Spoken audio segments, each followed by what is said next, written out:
చిత్రాలు. ఒక చిన్న గ్రామంలో ఒక తోటమాలి తన అందమైన తోటను చూసుకునేందుకు ఎంతో కష్టపడేవారు. ప్రతిరోజు అతను నది నుండి తన తోట వరకు నీటితో నిండిన 2 పెద్ద మట్టి కుండలను మోసుకెళ్లేవాడు. కుండలలో ఒకటి బాగుండేది, కానీ మరొక దానికి చిన్న పగుళ్ళు ఉండేవి. ఈ పగుళ్ళు కారణంగా దారి పొడవునా నీరు కారేవి. ప్రతిసారి తోటమాలి తోటకు చేరేసరికి పగిలిన కుండలో సగం నీరు మాత్రమే మిగిలేది. దీనివల్ల ఆ కుండ తాను తన పని పూర్తిగా చెయ్యలేకపోతున్నానని, తన వల్ల నీళ్లు వృధా అవుతుందని విచారంగా ఉండేది.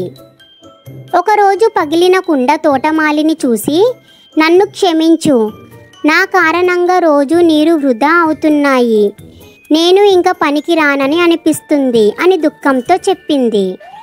ఇది విన్న తోటమాలి, రా, నీకు ఒక అద్భుతమైన విషయం చూపిస్తాను అని ఒక చిరునవ్వుతో అన్నాడు. అతను పగిలిన కుండకు తాను ప్రతిరోజు నడిచే మార్గాన్ని చూపించాడు.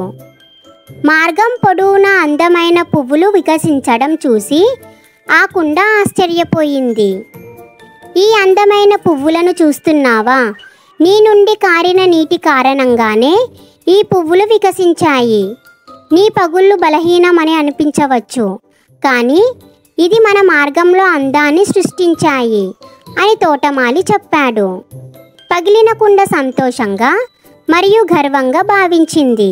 లోపాలు కూడా ఊహించని విధంగా మంచిని కలిగిస్తాయని అర్థం చేసుకుంది. మీరు ఇంకా ఇలాంటి లాంగ్ వీడియోస్ చూడాలనుకుంటున్నారా? అయితే కింద లింక్ని ప్రెస్ చేయండి. అలానే ఈ కథ గురించి ఏమనుకుంటున్నారో కామెంట్ చేసేయండి.